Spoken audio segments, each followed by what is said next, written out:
Praise the lord.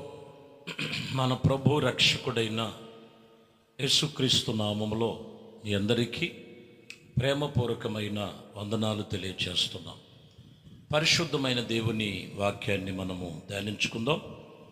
కీర్తన గ్రంథం 18వ కీర్తన 13వ వచనం.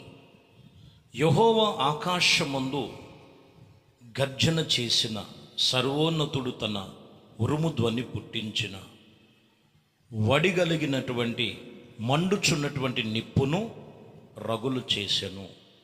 ఇక్కడ సర్వోన్నతుడైనటువంటి దేవుని యొక్క ధ్వని ఉరుము ధ్వని పుట్టించను. ఉరుము ధ్వని పుట్టించను. ఈ ఉరుము ధ్వని అనేది మనము గమనించాలి.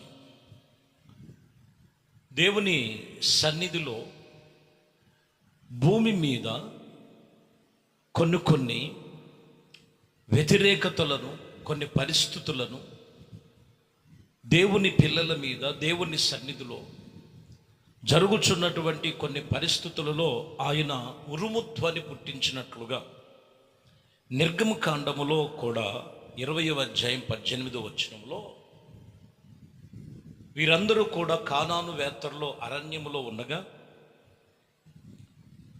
20వ అధ్యాయం 18వ వచనం, ఆ ప్రజలందరూ ఆ ఉరుములను, ఆ మెరుపులను, ఆ బోరధ్వని, ఆ పర్వతము ఇదిగో దుమ్ములను చూసి భయపడి తొలగి దూరముగా నిలిచి మోషేతో ఇట్లా నేను చూశారండి. అందుకు మోషే, భయపడకు, మిమ్మల్ని పరీక్షించుటకు మీరు పాపము చేయకున్నట్లు ఆయన భయము మీకు కలుగుటకే దేవుడు వేంచేయుచున్నాడని ప్రజలతో చెప్పారు.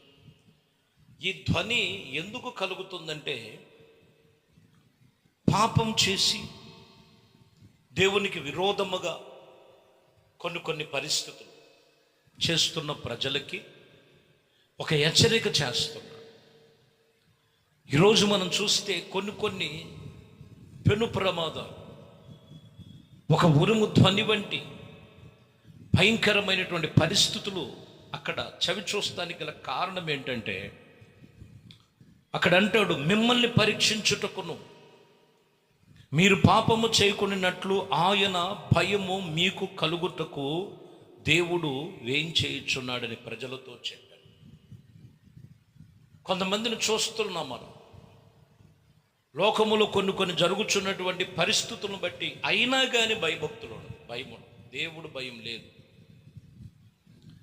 ఈ ఉరుము ధ్వని ఎందుకు పుట్టినది అనేది మనం చూస్తే ఖచ్చితంగా ఆయన పిల్లలు, ఆయన ప్రజలు పాపములో, వ్యసనములో, నానా బంధకాల మధ్యలో పడిపోతున్నప్పుడు ఇదొక హెచ్చరిక. అటు వ్యాధులే వచ్చినా, రోగములే కలిగిన, ఇటు కొన్ని ప్రకృతిలో వైఫల్యాలు జరిగిన, ఇటు కొన్ని ప్రమాదాలు జరిగిన, ఎలర్ట్గా ఉండమని,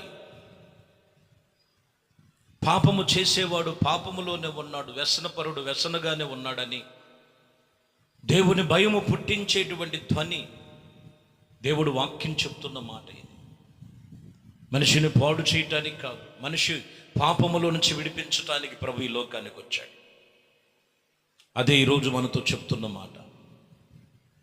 సమూయేలు గ్రంథములో, మొదటి సమూయేలు గ్రంథం 12వ అధ్యాయములో 18వ వచనములో మనం చదివితే, సమూయేలు యెహోవాను వేడుకొన్నప్పుడు యెహోవా ఆ దినమున ఉరుములను, వర్షములను పంపగా జనులందరూ యెహోవాను సమూయేలుకును బహుగా భయపడి. అప్పుడు వరకు వీళ్ళ గురించి సమూయేలు ప్రవర్తే ఎన్నో చేసినప్పటికీ లెక్కలేదు.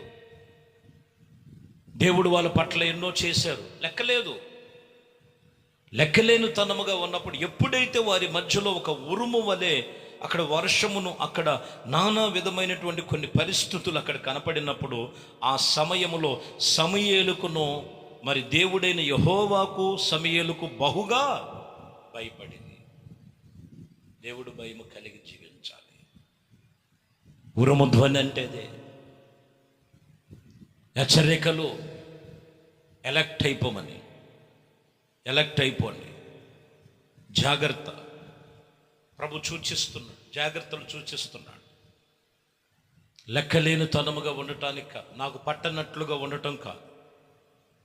దేవుడు వాక్యమును బట్టి, దేవుని యందు, దేవుడు చెప్పే వాక్యమందు భయభక్తులు కలిగి ఉండాలి. భయభక్తులు మీలో రావాలి.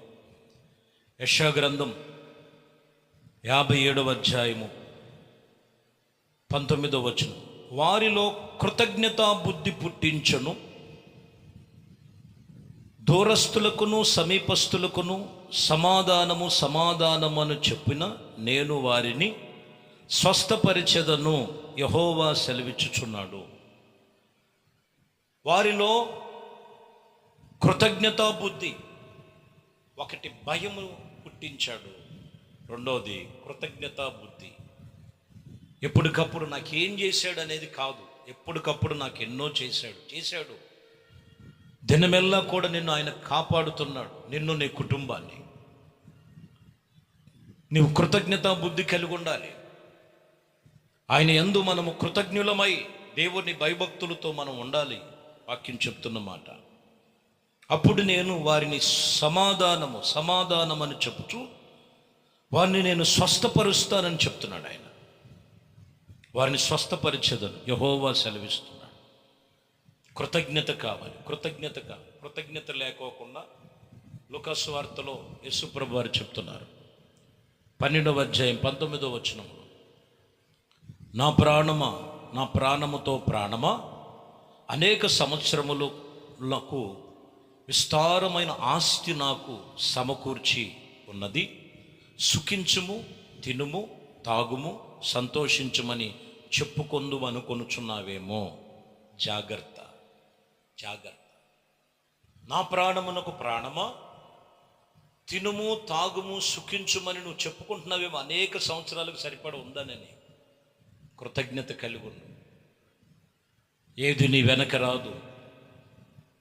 నాలో ప్రభు సన్నిధిలో ఒకటి భయభక్తులు కలిగినటువంటి విషయంలో ఉరుముధ్వని పుట్టించినట్లుగా, రెండోది కృతజ్ఞతా బుద్ధి పుట్టించుతున్నాడు దేవుడు.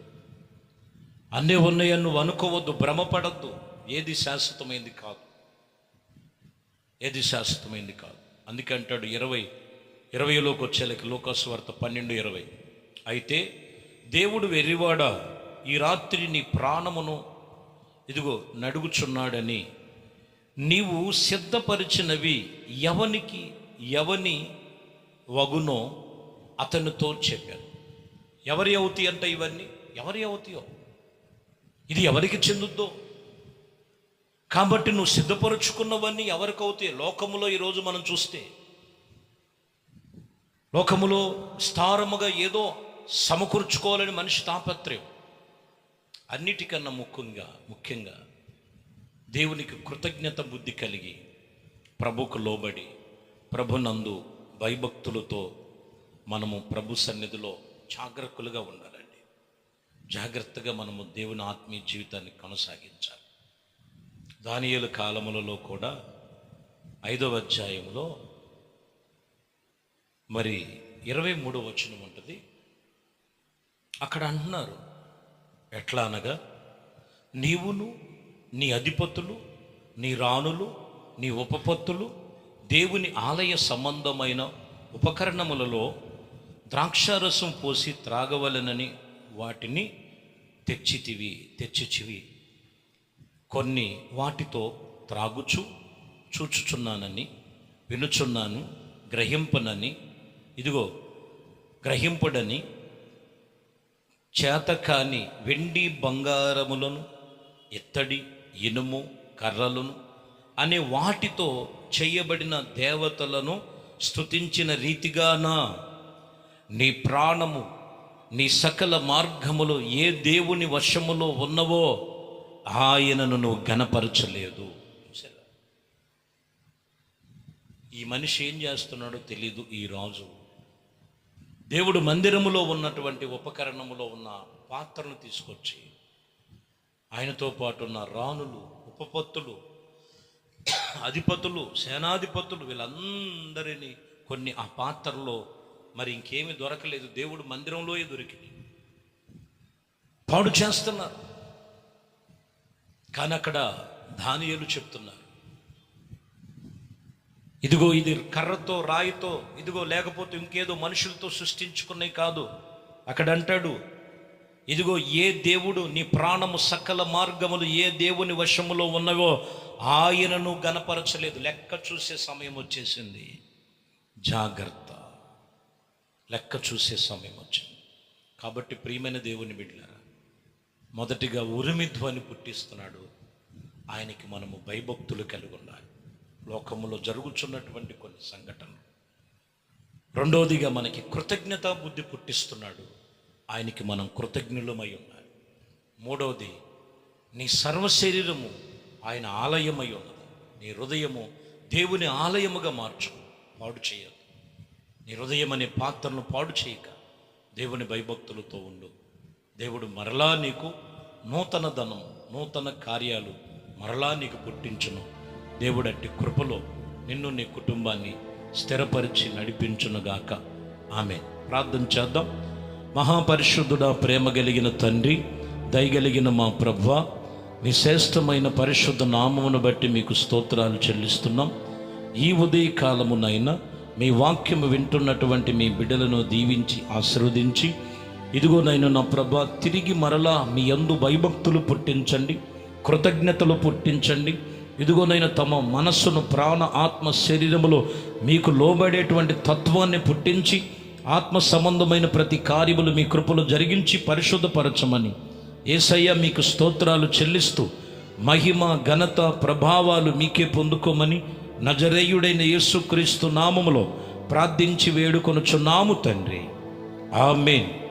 ప్రభు మిమ్మల్ని దీవించి ఆశీర్వదించునుగాక. ఆమేన్.